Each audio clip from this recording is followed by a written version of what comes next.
Yes. Oh, good job.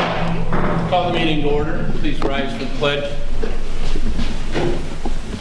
I pledge allegiance to the flag of the United States of America and to the republic for which it stands, one nation, under God, indivisible, with liberty and justice for all.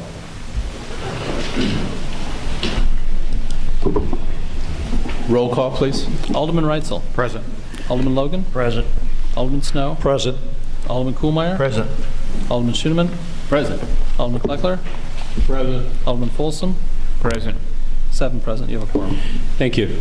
First item of business is audience request. Is there anybody that's present in the audience this evening that would like to address the council in regards to any issues? Please come forward. State your name. My name is Sharon Sinister. I live here in Rock Falls.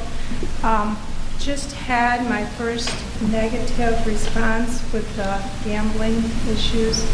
My tenant can't pay their rent because they gambled money away. Both of them working, unable to pay the rent. Cable is off, cell phones are off. You know, I know there isn't going to be anything done about that. I know that money is good coming into the city, but I just wonder, is it worth it?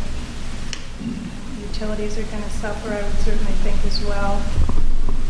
No, it's just, to me, it's not worth it, but I just want to bring that up. And secondly, I have a concern for the homeless shelter in Sterling. I don't know if anyone would be involved with that at all, but I really would advocate for that to be open year-round, as Dixon is. We certainly need the shelter, I feel, in town, especially with the gambling. Maybe more people be using their spots to stay. You know, it's a beautiful facility over there, and it sits closed 6 months out of the year. When it is open, it's open 12 hours out of a 24-hour day. Homeless people need a place to stay all the time. Those are just my concerns. Thank you. Thank you very much, Ms. Minister. Anyone else in the audience wish to address the council in regards to any issues? Hearing none, we'll move on. Community Affairs, Chamber. I know you're not Bethany. No, I'm just a little short of Bethany. I am Debbie, and I am the ambassador chair and a board member of the Rock Falls Chamber. Just want to let you know that the Uptown Trick or Treat was a really big success for the town. We had over 30 businesses that participated. They figure around 2,500 people attended, and the streets were packed. I don't know if anybody hung around Uptown or not, but it was crazy. It was a couple of things. It was a good community activity, and it breathed breath life into the Uptown. However you want to say that. Connected businesses with the community. People got to go in and see, not maybe just for the candy, but who the businesses are. The chamber covered all the promotion and organizational expenses for the event. Hometown Holidays is just around the corner. We're going to start November 17th with a holiday bingo. The 18th, we'll have the Love Light Tree Ceremony and the Christmas Walk.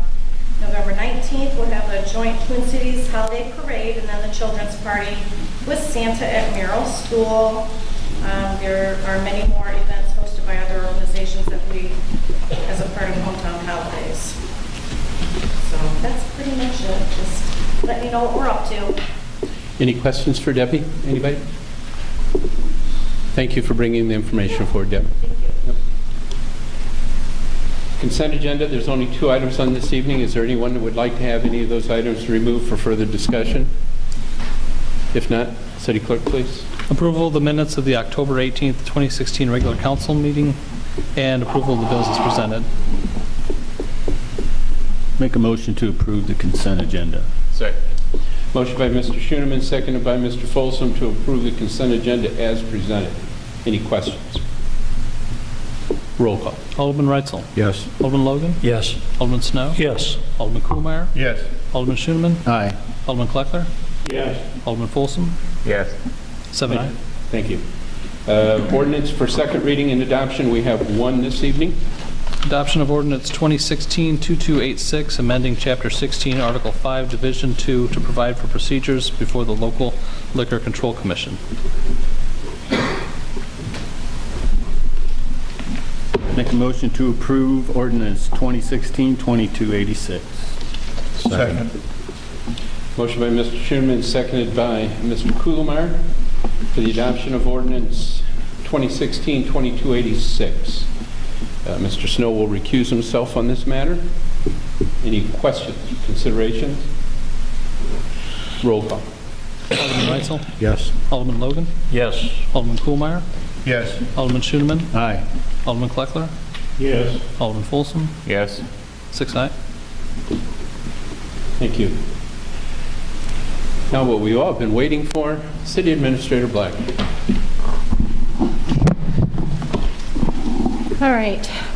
Tonight, I'm going to give the presentation, which I originally gave to the Finance Committee regarding the tax levy for 2016. We are going to have a few differences. I did email out to the Finance Committee the option 4 that was brought up afterwards, after the Finance Committee meeting. I will tell you that starting Friday afternoon, and we finally had it resolved Monday morning, our auditors and the actuarial had a few discussions, and we have been strongly advised by our auditors to only consider options 1 or 4. Take that I'm just telling you that that's what I had conveyed to me. Alderman Kuhlmeyer, who's chairman of the Finance Committee, happened to be in my office when the call came in, as was City Clerk Eric Ardini, and so they've heard what I was told by our auditors. So having said that, I will go on, give my presentation, and then you please feel free to ask any questions. The assessed value for the city of Rock Falls decreased only slightly by less than 1% and stands at $72,782,774. Last year, the Finance Committee and Council agreed to use reserve funds in tort, workers' comp, and Social Security Medicare accounts to lessen the increased tax burden on the property owners. I would not recommend using any further reserve monies out of these accounts until those reserves are restored, and none of the options presented tonight dip into those reserves. Another change is the school crossing guards line item, as that responsibility has now been taken over by the school district. In the past, and up until last year, the city has always levied for the full amount of the general fund's audit expenses. Only one of this year's options show any funding for the audit, and that is less than 1/3 the overall expense to the general fund. I'll be presenting all 4 options tonight, but just remember that what the auditors have said to advising us to look only to options 1 and 4. You all have your packets in front of you, and for people watching at home or people in the audience, we have it up on the big screen. It is this column here, the 2017, that we actually look at.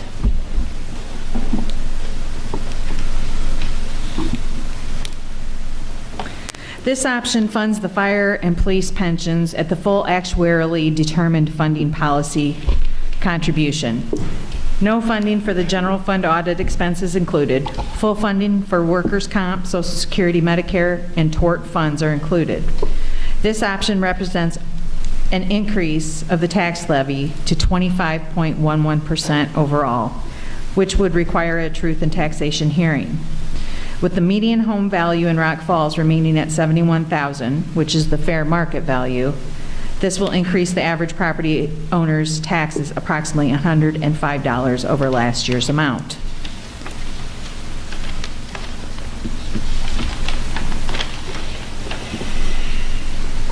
And as I stated, this is at the actuarially determined amount is the 100% funding amount, which means by the year 2040 that pension would be 100% funded. That's what they're basing their calculations on.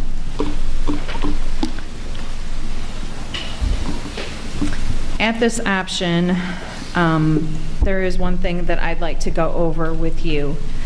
This is the fully requested amount of what we have as an obligation out there for the fire and police pensions. To give you a little perspective of how much this has changed, over the past 5 years, the fire pension has gone up 365%. Over the past 10 years, at the fully funded amount, it is 1,861% increase. We knew with the new changes in the state statute and Gadsby that there would be changes. We just never dreamed that the impact would be this large. With the police pension over the past 5 years, the increase is 105%, and over the past 10 years at 246%. Any questions on option 1 at this point? All right.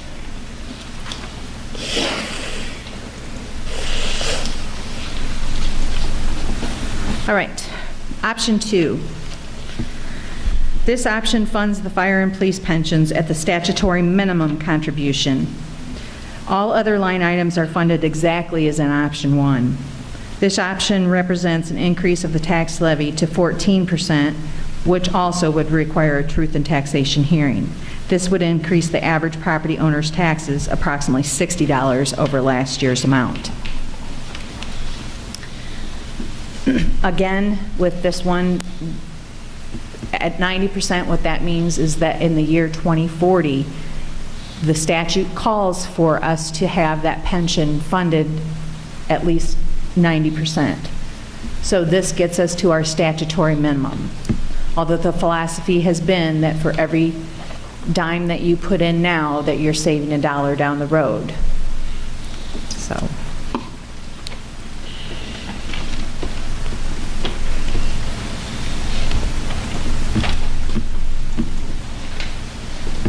All right, option 3. This option funds the fire and police pensions at the statutory minimum contribution as in option 2, with the exception of $120,000 of the fire pension necessary funding. The removed dollar amount represents the expected additional revenue from the rural fire district, which is approximately $120,000, which would then be used to fund the difference in the fire pension to the statutory minimum level. This option also funds $9,000 of the general fund's audit expenses, and all the other line items remain the same as in the first 2 options. This option also increases the tax levy by 4.95%, which would not require a truth in taxation hearing. It represents an increase to the average property owner of $23.69 over last year's taxable amount. And this is probably the time where I should fill you in, which I didn't do at Finance Committee. The mayor and I, in conjunction with Mayor Skipley and Scott Schumard, the city manager of the city of Sterling, had a joint meeting with with Sterling and Rock Falls Fire Boards, and came together and shared with them just our numbers from last year, not knowing what our obligation would be this year on the pensions, but felt like we had to be fair to our residents here in this city, and the homeowners here in the city that are supporting the fire department have the burden of the fire department. Our Rock Falls Fire Board Rural Fire Board was very responsive to us. We requested that they raise their tax levy to the full statutory amount without a truth in taxation hearing, or excuse me, without a referendum, to 0.3%. They've agreed to do that, and they currently will, they have instituted that and are filing their tax ordinance. That's where the additional $120,000 is coming from, was from the estimate of what their tax levy would bring in. That will bring the total that rural fire is paying up to $250,000 approximately, and that's for 80 square miles of coverage. So it still is not an equitable proposition, But we're at least doubling our money over last year, and we think as time moves forward and they see our continuous burden with the pensions for fire, the fire coverage that they enjoy, that they will be more open to going back to their residents and saying that they need more from them also. So that's where the $120,000 is coming from.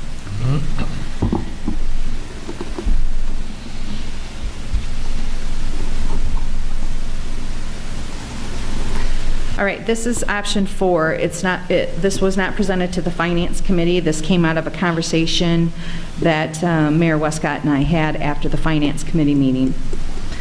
Option 4 funds the pensions to the full 100% amount. This option is structured like option 1. However, we're using that $120,000 from the rural fire district to make up the deficit on the fire pension and reach that 100% funding level. This amount would also require a truth and taxation hearing.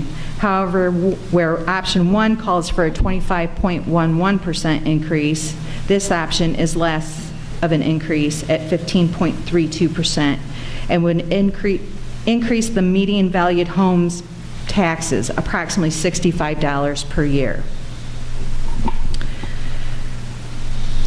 Now you're going to have to let me get on my soapbox for a little bit. As I've stated every year for the past 5 years, the fire and police pensions are reaching an unsustainable level. This year, it is glaringly apparent for us to continue funding our fire and police pension obligations. The mechanism for funding these pensions will have to be changed. Only one option I presented this evening will allow you to fund the pensions to their statutory minimum and not raise property taxes over the statutory allowed limit. However, the monies will come from the general fund to make up the difference. With the police and fire pensions escalating at their current rate, serious consideration will need to be given as to how these pensions will be funded in the future. Any funds not levied to pay other line items will have to be budgeted, and cuts will have to be made to the general fund to provide for that shortfall. I want to make sure to clarify the fact that the past Rock Falls administrations have not shirked their pension responsibilities, nor can this present burden be laid at the feet of the police and firemen who serve our citizens. This burden falls squarely on the Illinois General Assembly's attempt to make all municipalities responsible for the shortcomings of those cities that chose to forego their pension responsibilities, much as the state of Illinois has done. Senate Bill 777 passed this year, which only benefited the city of Chicago and did nothing for the other 1,298 municipalities in Illinois. Senate Bill 777 amends the Chicago Police and Chicago Firefighter Articles of the Illinois Pension Code. Basically what it did is it gave the city of Chicago an extra 15 years to fund their pensions at the 90% level. So where the other 1,298 municipalities in Illinois have to have it completed by 2040, Chicago has till 2055. Governor Rauner vetoed this legislation, but the General Assembly overrode his veto.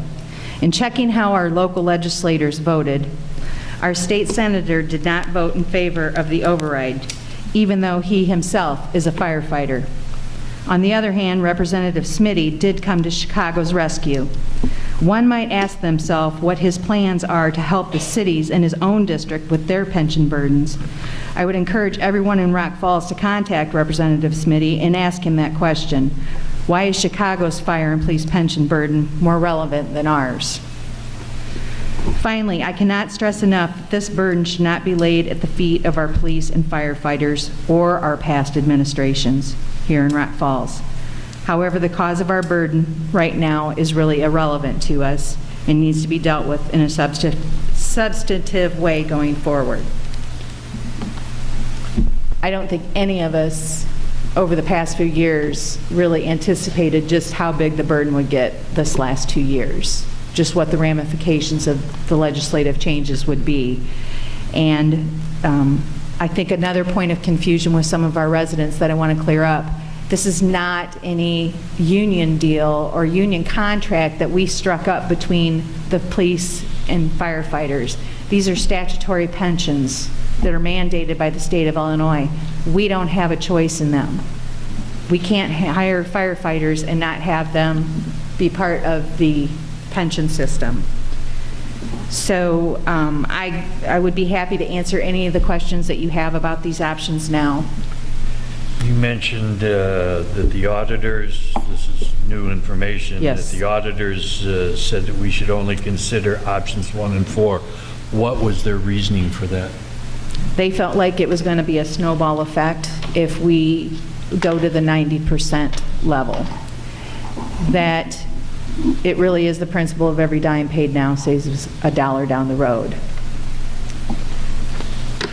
The amount of money that would be made up in the differential from that margin, George, I believe that in essence would carry over and be added with the additional calculations for next year and just drive it up even more, because within the actuarial report there is a graph that you can very clearly see that it's the way it's laid out, it's just an escalation, and that's only if we do the maximum requirements. As you Mr. know, Logan, or George, excuse me, I'm sorry. I favored the no increase option, and I changed my mind. We agreed on, I believe, option 2, which is off the table too. I sit in on that. Well, phone wait a minute, conversation. it's not off the table. Okay. Yeah. I sit in on that conversation, and auditors are our financial police. When they make a recommendation like they did, it was backed up because next year may be worse than this year. That was sort of the message that came across to me in that conversation. Well, I received a number of phone calls from our local citizens here, and I guess everyone that called me told me that they were older citizens on their so-called fixed incomes, and those of you that have seen the Social Security cost of living increases are nil. You know, they're telling me that they can understand where the city is at. However, you know, they're at their what do you call it, bottom line too of finances available for them, and they really don't want to see the tax increases that are needed to fully fund these pension programs. And I guess now I do have to agree with them to a certain amount. I also believe that this requirement of whatever we want to call actuary tables or levels of 120 years of funding a pension for is totally unrealistic by at least 30 years. And just my simple math is telling me that because of that 30-year overload, we're looking at somewhere around $1 million more per member of the pension program that the city's going to have to come up with. And I don't know, somehow I think that whether it's with a stick or with a plea, that we're going to be able to convince the General Assembly that this is a gigantic error of using this figure. And I would hate to see a number of our citizens put it at disadvantage of paying the higher tax level to fully fund the pension programs above what the statutory limit is or level is. And so I think that along with the fact that if we take money out of the general funds for the pension program, then our other quality of life services and that type of thing to the community is going to greatly suffer. And I don't think I want to be in a position to vote all the funds that the city can have just to keep a pension at the 100% level.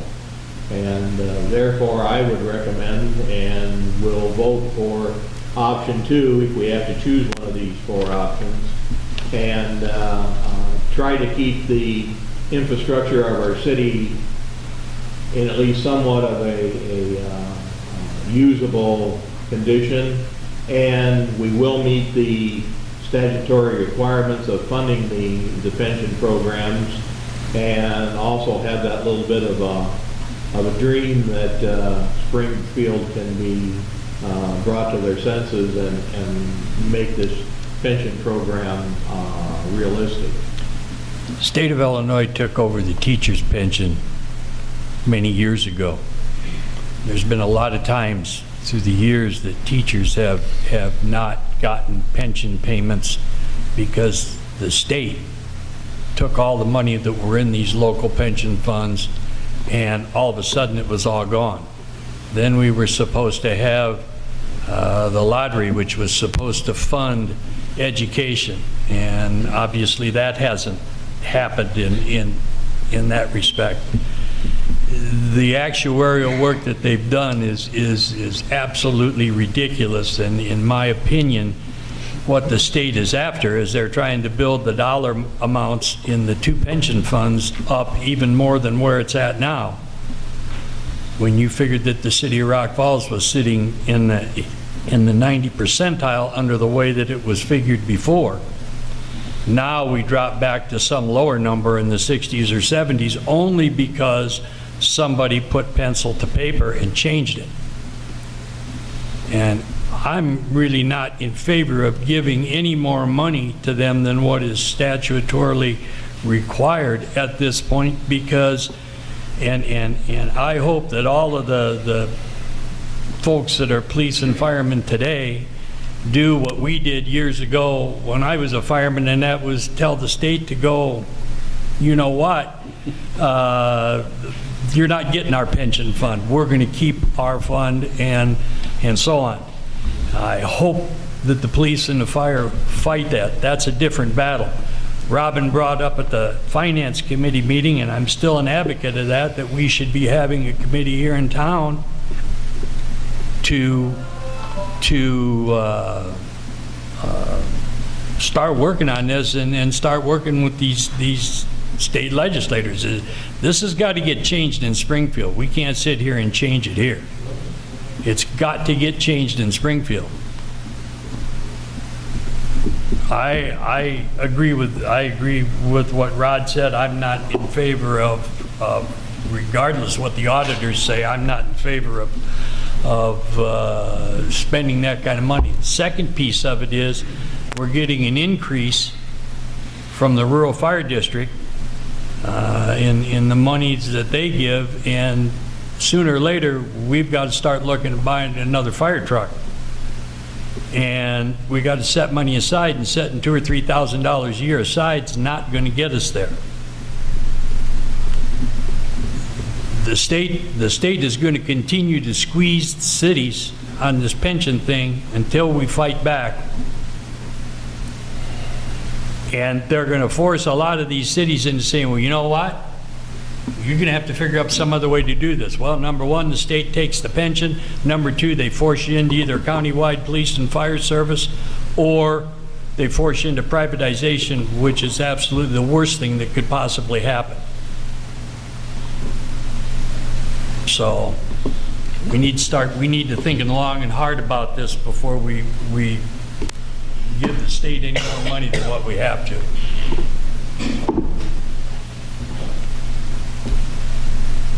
I couldn't agree more, but we're sitting here today. We have to make a decision whether or not we're going to let these guys push us around. I don't think that's a decision we make. We have to be fiscally responsible. I think the only way we can do that is somehow fund this thing at the maximum. I don't like it. I don't think anybody likes it, Rod.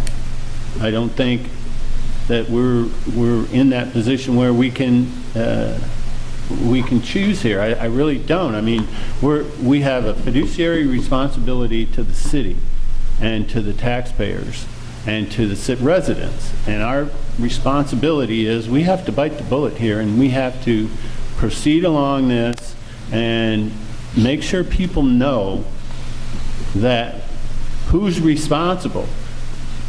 Springfield is responsible. We all agree with that. but they've been in power for over 30 years. They're the ones that are riding this train. We're just hanging on.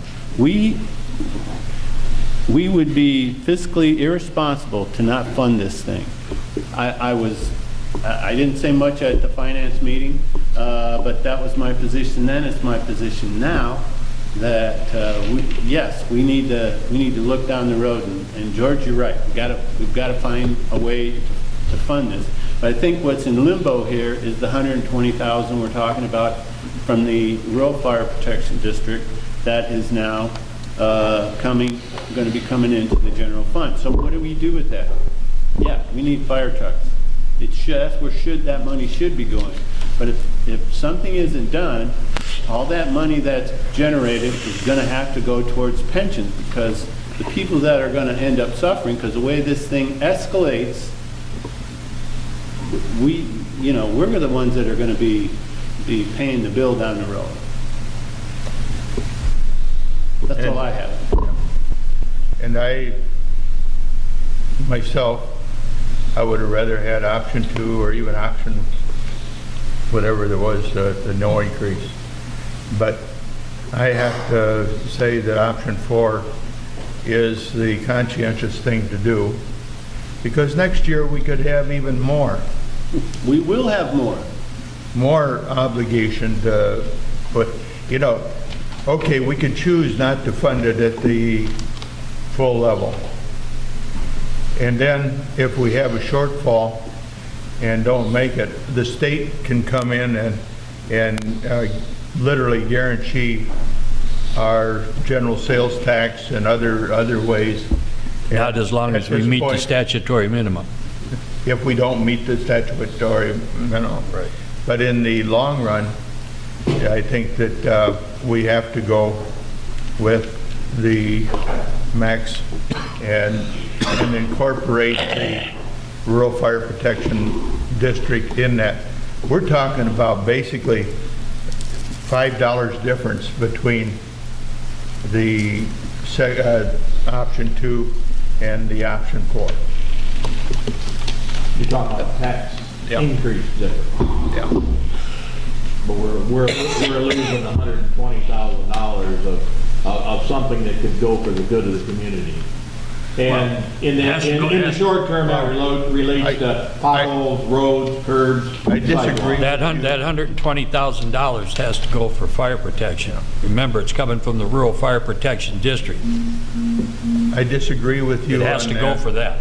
And the fact is that Rock Falls has been carrying the budget, or the budget implications of the pension all these years up until the recent increase with the Rural Fire Protection District. And it's my feeling that that money should go towards the fire pensions. If we didn't know the statutory max, then I'd say we could use it for other purposes. But at this time, that is a bigger threat over the long haul than what the fire trucks are.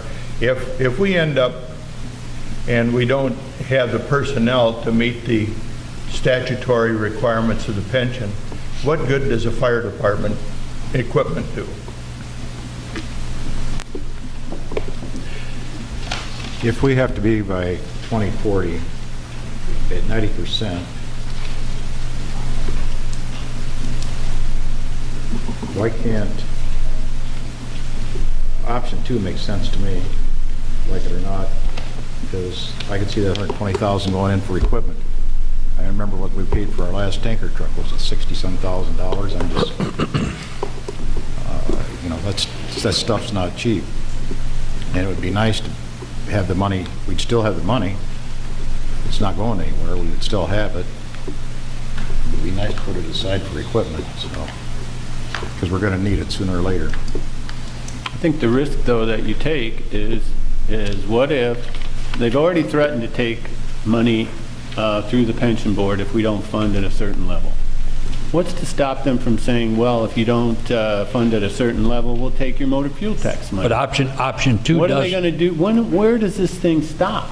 Where does the state stop threatening the cities with, we're going to take money that that is our money that they owe us.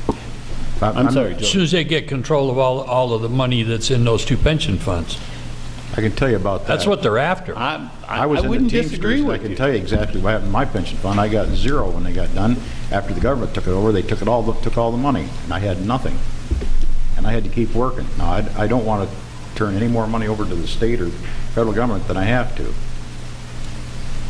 I know what they did to me. They can't guarantee any money as long as we fund to the state minimum, or to the statutory minimum, which option 2 does, or at least it did at the finance committee meeting, unless it's changed.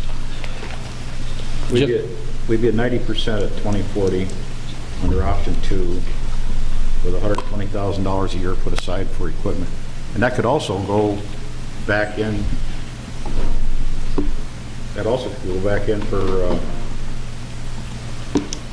for the pension plan if we had to, because the money would be there. I mean, I'm just saying. The what, the 120? Yeah. Well, that's what we're talking about. I Are we know, going to use the 120 for equipment, or are we going to put it into the pensions? It's got to go, But right now, we could put it in for equipment. And I don't see where we'd have to go for anymore if this is. well, you guys, Somebody lied with I the think, figures. I think you can say that the state doesn't deserve the money. I couldn't agree more that they mishandle the money that comes their way, but I think we pay our accountants, our tax people, we pay them good money to advise us, and they've advised us to go with full funding of this. And I think we'd be skating on thin ice if we don't do that. I realize it hurts people, Rod, hurts me. I'm on fixed income. It hurts everybody. But I think we're asking for trouble if and maybe we don't do that next year. Maybe we come up with a different plan for next year. I don't know. But I think for this particular year, we need to be fairly careful and follow, I think, the advice that we got today. If I may, this is a great discussion. Several folks have said here about the state. I want it to be understood. The fire pension and the police pension they're not owned by the state.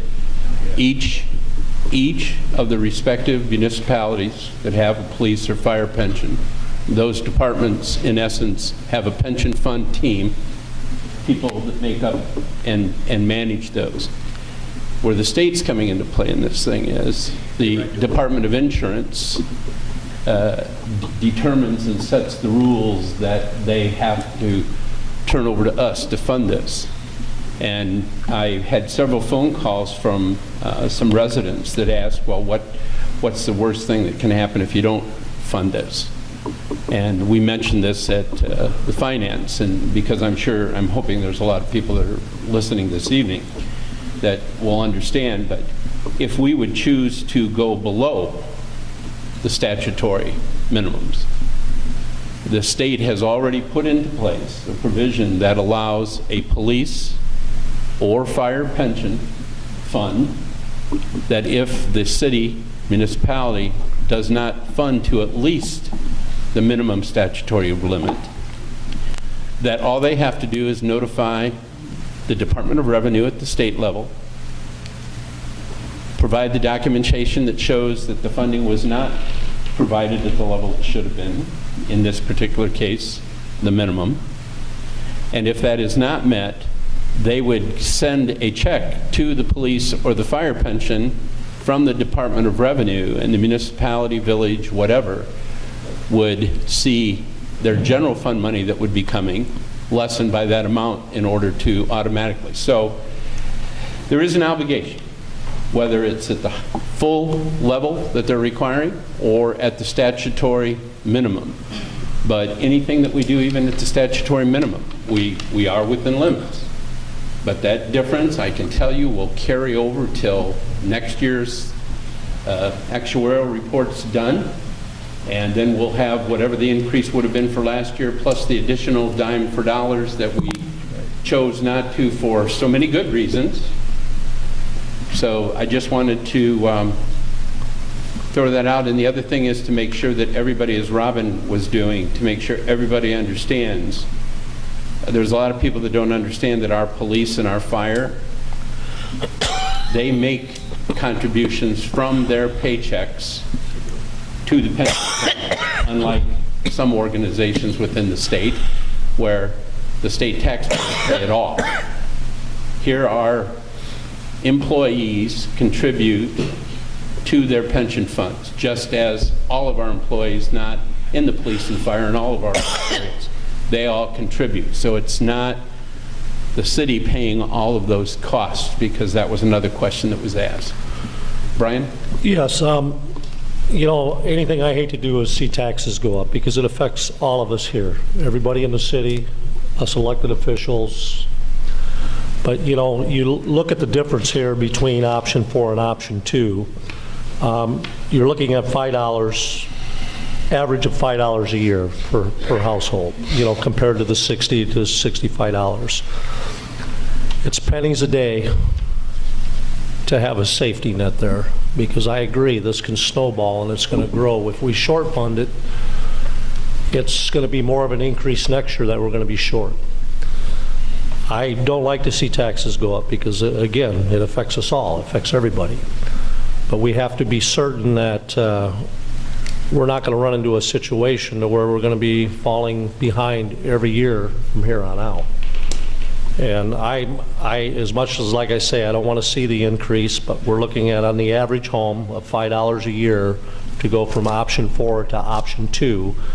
And I think it's a little bit more protection for the citizens and us to be fiscally responsible here within the city as elected officials.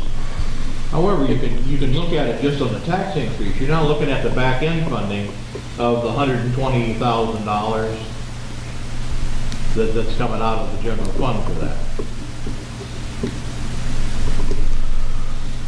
But there again, we've got to look at our equipment. Our equipment is getting old, and we're going to need to replace that. And That's why I say you can't put that into the pension program if you want to continue on the way things are with our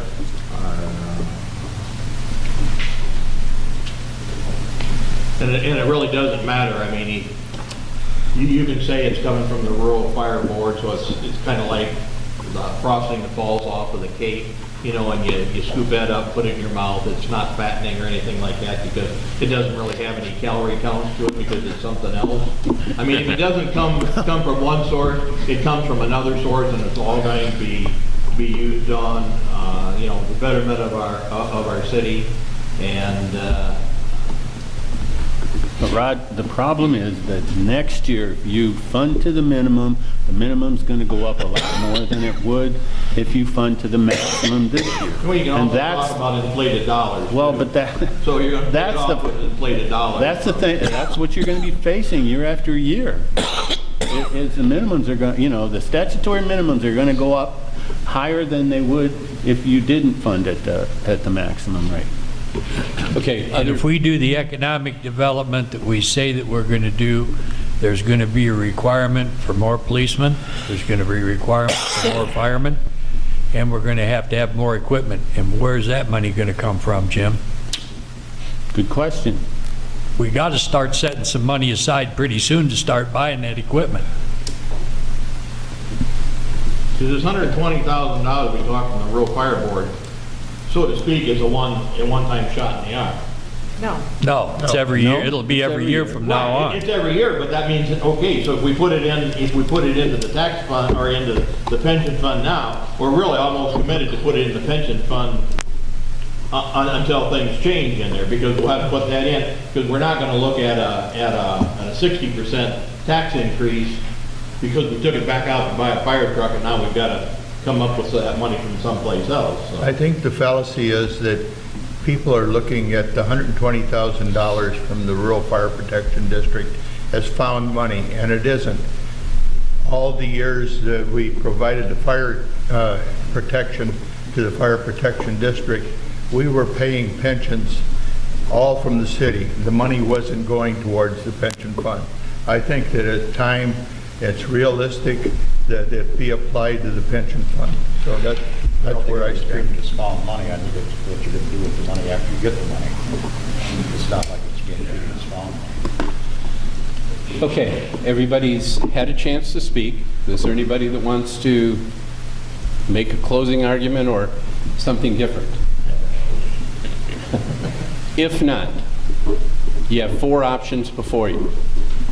Tonight, we have to come to some resolve on one of those options to move forward, because we will be required, except for one, and from what I'm hearing, that's not even going to be considered, to have a truth and taxation hearing. So we have to come out of this tonight with a vote. So at this time, unless there's any further discussion, the chair would entertain a motion from somebody for one of these options to be considered. Make a motion that we adopt option 2. Motion has been made by Mr. Kleckler for the adoption of option 2. Is there a second to that motion? I'll second it. Motion has been seconded by Mr. Reitzel. I'd like to amend it. Can I do that? Amend the motion? Yes. Yeah, we can. Okay. I'd like, Amend the motion or the option? You can amend the motion.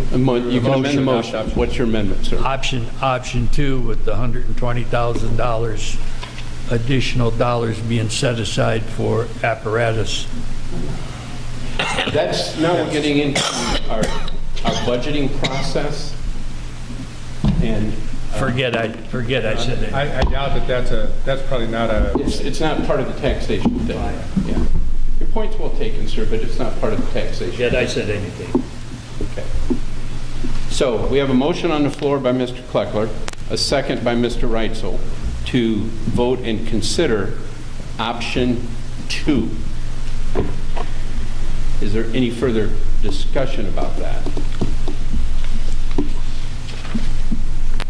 Hearing none, roll call. Alderman Reitzel. Yes.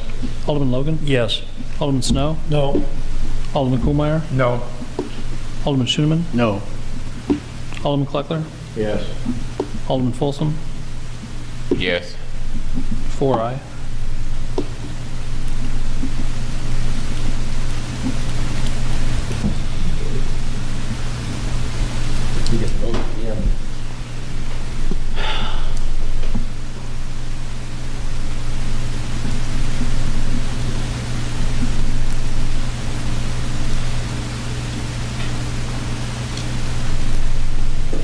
Chair's going to vote. The chair has to vote on this because we have 7 members, and right now it is 4-3, and we're at an impasse. So since currently the majority have voted in favor of it, the chair would get to vote, just so everybody at home knows that.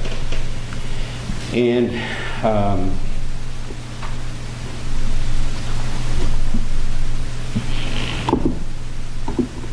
the chair is going to vote no. So we have a stalemate. the motion did not pass. Motion did not pass. And the reason, if people would ask me why, I think it's imperative that it's not that myself or any members that sit on this council want to make a decision which is going to hinder our community. And it has been mentioned about a funding procedure for equipment that has been long overdue. I just don't think that I just don't think that we can shirk this responsibility with, we know the escalation. If the state comes up with some way to fix it, and I really don't think with their creative abilities as they have demonstrated in the past, that that's going to happen. One, they set aside a mechanism where if you don't play by the rules, they get the money anyway. And second of all, Senate Bill 777, which says Chicago's different than the rest of the state, and just live with it. So at this time, that failed. So if anyone would want to make a second motion. I'll move that we adopt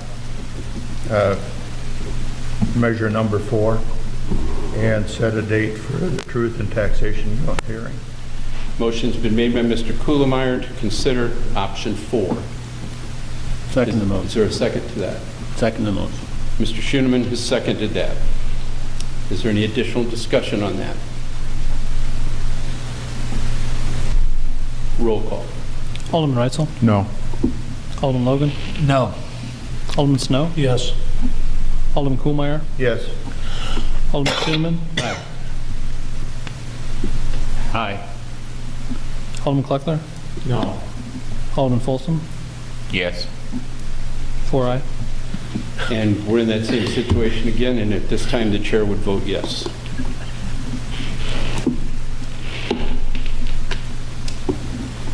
So option 4, as presented by the city administrator, passes.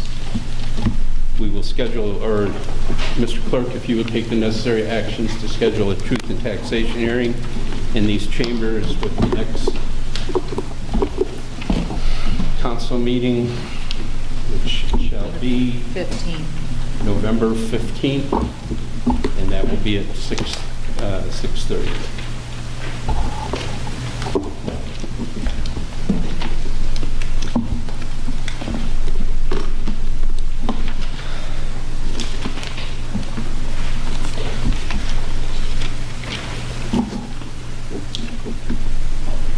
Ms. Blacker, do you have anything else? Not tonight, Your Honor. Good, thank you.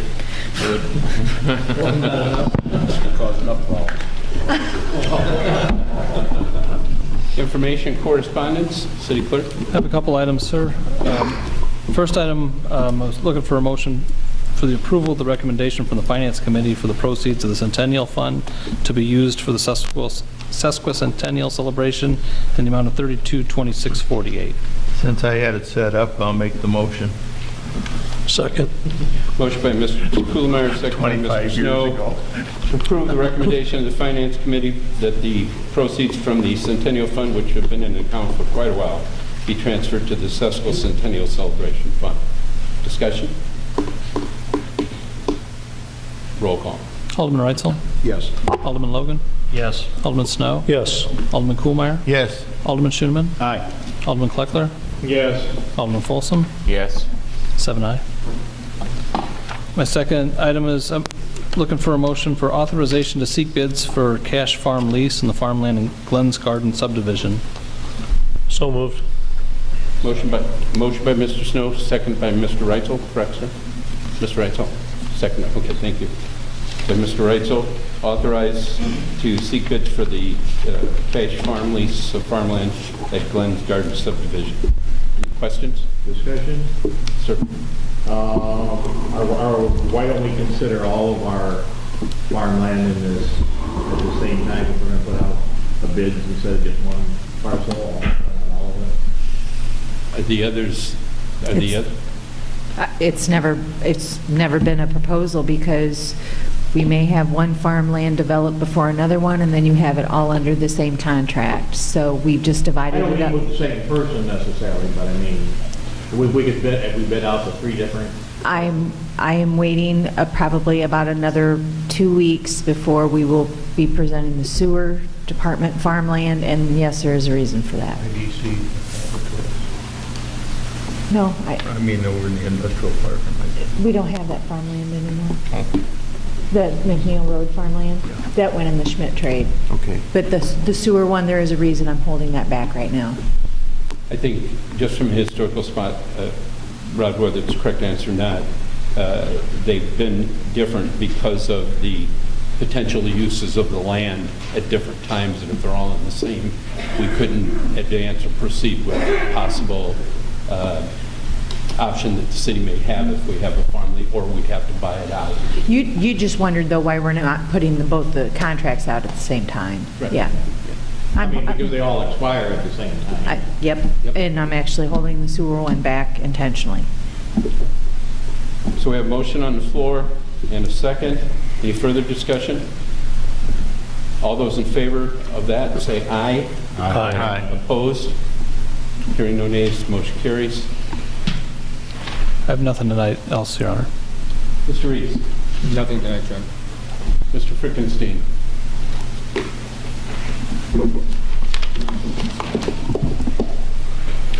Yeah, just a quick update on the construction on the riverfront. Things are going well. The weather's been good. All of the riprap is in now. I think we have 3 or 4 rows of the bench seating that goes in front of the music venue is in. A lot of the sidewalk is in. If you've been down there, there's a lot of concrete, particularly right along the riverfront itself. We're putting in foundations for the music venue. That's going a little bit tougher than what we anticipated. We do have 2 of the 4 down to bedrock. So we have 2 more to drill, and those have been a battle, but I anticipate we'll get those in the ground eventually. So other than that, I think everything's been going well. I think most of the conduit is in, correct, Dick? Would that be correct, Dick? So handholds for the electrical, so things have been going well. So, you got any questions? Yes. I noticed that Martin, when they poured their concrete down there, they were just a continuous pour all the way through. And this company down here, I don't know what the distance would be, every 30 foot they're putting in expansion joints with material in between them. Is that like a contractor's choice, or was it specifications made different? One's reinforced, one's not. There was reinforced concrete and unreinforced. Yeah, that's true. I've forgotten about that. Down there on the access road where a lot of that concrete is down along the riverfront, that's a little bit different design than what Martin had put in. Martin really put in more just for like regular sidewalk behind the motel. The anticipation is that you're not going to have vehicles down there. If they are, they're limited to like pickup trucks, maybe for maintenance. But that road, access road going down to the riverfront and along the riverfront is there to get vendor trucks in. ComEd has to have access to their tower there, so they could be bringing in bigger boom trucks. All of that concrete is saw cut, but some of it is just a little bit different. I mean, I know what this new company, Ginseng or whatever they are. Ginsini.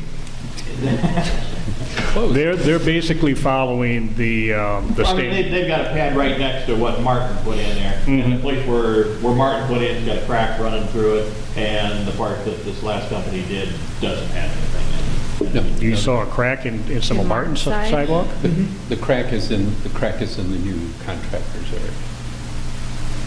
They'll probably do a saw cut, I imagine, what you're talking about in the crack. The only crack I've seen is on Ginsini's stuff, and that's down along the riverfront. Yeah, along the riverfront. Yeah, but that's Ginsini's. I thought you said Martin. It was Martin's that was cracked. That's Ginsini's concrete that has the crack. Yeah. But the reinforced concrete goes from the access road west. Everything that Martin poured isn't reinforced, except that is an 80,000-pound access road. But they are 2 different kinds of concrete. Yeah. Any others? Brian, anything else? Department head, Mr. Cox. Thank you, sir. Mr. Simon.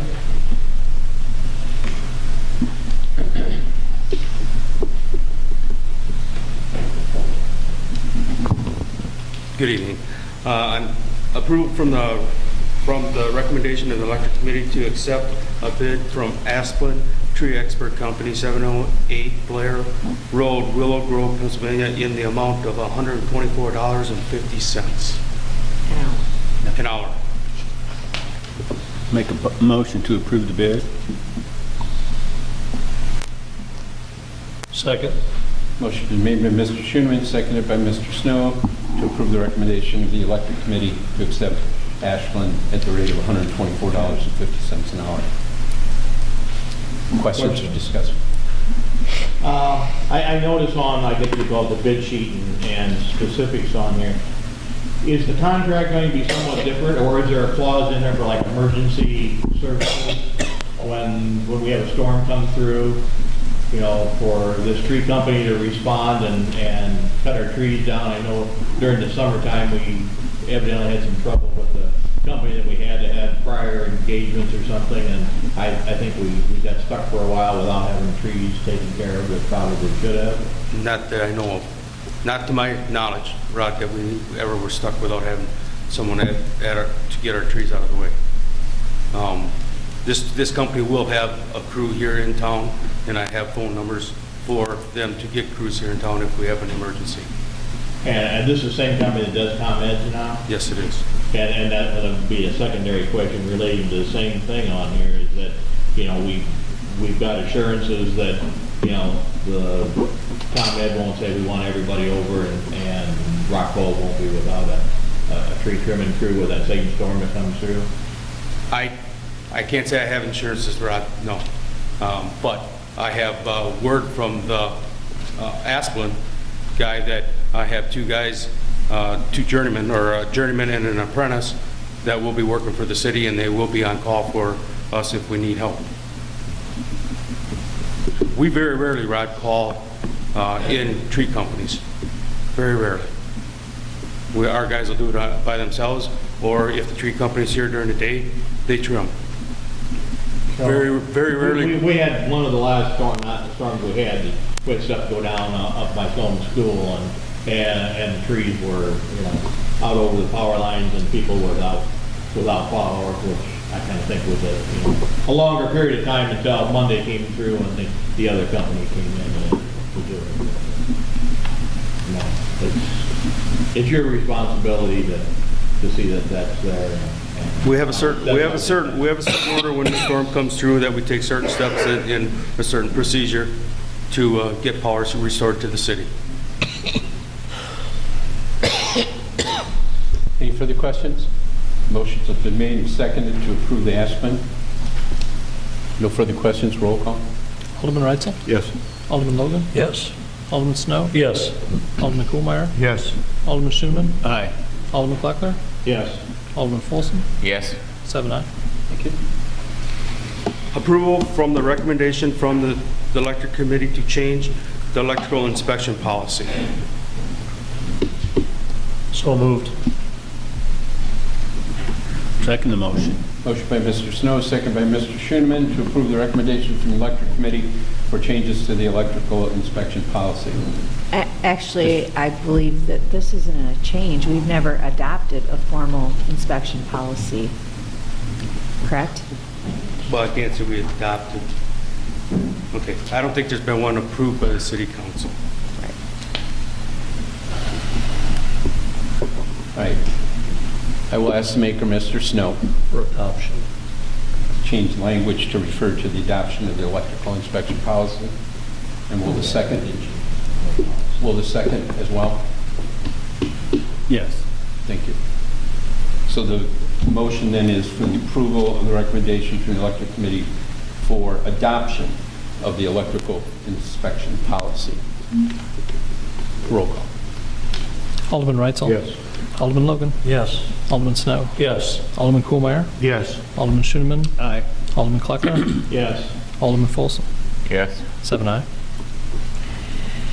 Thank you. Chief Nelson? Thank you, ma'am. Deputy Chief Milby? In lieu of Gary? Mr. Siri?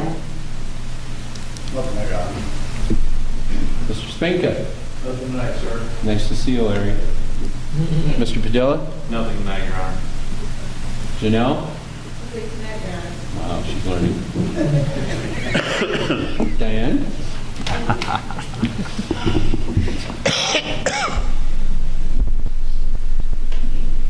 I'm asking for the approval of the recommendation of the Electric and Finance Committee of write-offs for July through September of 2016 from the Utility Office and the Electric Department invoices as well. So moved. Second.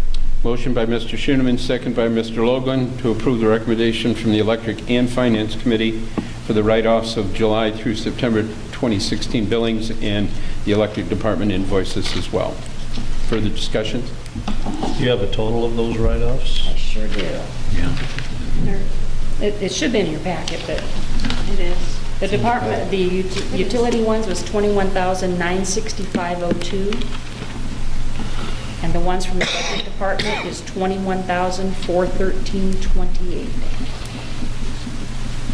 Thank you. Any further questions? Roll call. Alderman Reitzel? Yes. Alderman Logan? Yes. Alderman Snow? Yes. Alderman Kuhlmeyer? Yes. Alderman Schoenman? Aye. Alderman Kleckler? Yes. Alderman Folsom? Yes. 7 aye. Second thing I got is the approval of changes of the billing schedule and the procedures manual governing utility service as recommended by the Electric Committee. So moved. Second. Motion by Mr. Schoenman, seconded by Mr. Folsom, for the approval of changes to the billing schedule in the procedures manual governing utility services recommended by the Electric Committee. Can we just have an explanation of that, Diane, so everybody knows what we're doing? Did you get a page in your packet, I think? What we'll be doing is... Next to last page. Yeah. What we'll be doing is kind of pretty much how we've been kind of doing things in the office, to be quite honest. What it'll do is it'll establish a due date. Billings always go out on Friday. They're be due on a Monday. We penalty post on a Tuesday. The disconnect notices are going to go out the following week rather than that first Wednesday after due date. We're going to send the disconnect notice a week later instead of doing it 2 days after due date. Establishing then a week after the disconnect notice goes out, then the following Wednesday is when the disconnect is due. It'll be due by Wednesday at 5 o'clock, and disconnects will be done on Thursdays. Should it eliminate the confusion that customers have been experiencing when Very one much day so. they get, then next day they get the red, or within a couple of days they get the red notice, and it will put more of a pause in there and should eliminate a lot of confusion. Yeah, very Bottom line will be when you get the disconnect notice, you have 1 week. 1 week. And then the disconnect will be made. Any further questions? Thanks for the explanation. Roll call. Alderman Reitzel? Yes. Alderman Logan? Yes. Alderman Snow? Yes. Alderman Kuhlmeyer? Yes. Alderman Schoenman? Aye. Alderman Kleckler? Yes. Alderman Folsom? Yes. 7 aye. Thank you. Mr. Reitzel. Beautiful day today in spite of the thick smoke. So much for leaving your windows open tonight. Don't abuse the privilege. It's not going over too well for some people. And also, I'd like to thank our Representative Smitty for helping Chicago and ignoring us. Don't forget to vote. That's it. Mr. Logan. Nothing tonight, Mayor. Thank you, sir. Mr. Snow?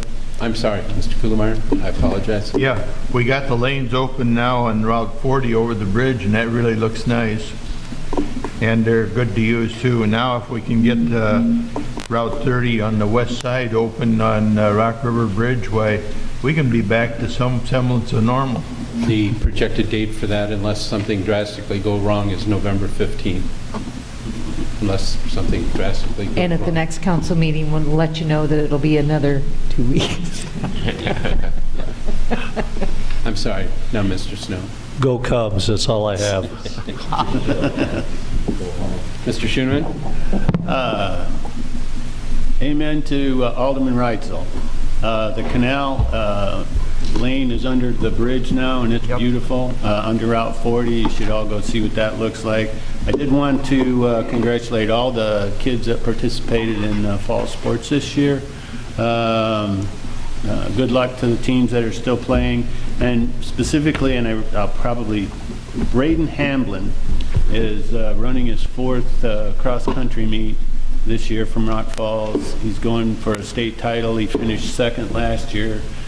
So wish him all the luck in the world at the state meet this weekend. That's all I have now. Thank you. Mr. Clark? No ward report, just kind of a question. Are we going to have a city council presence in the hometown parade? You have a vote, Bill? Does the truck work? Peter Pert. Oh, okay. How about the driver? If a vehicle is available, we can. We'll send something out to everybody and let them know. Thank you. You're very welcome, sir. Mr. Folsom? Nothing tonight, Mayor. Thank you. Mayor's report, nothing to report this evening. Chair would entertain a motion to go into executive session for Section 2C21, discussion of closed session minutes. So moved. Motion by Mr. Snow, second by Mr. Schoeneman. Roll call. Alderman Reitzel? Yes. Alderman Logan? Yes. Alderman Snow? Yes. Alderman Kuhlmeyer? Yes? Alderman Schoeneman? Aye. Alderman Kleckler? Yes. Alderman Folsom? Yes. 7 aye.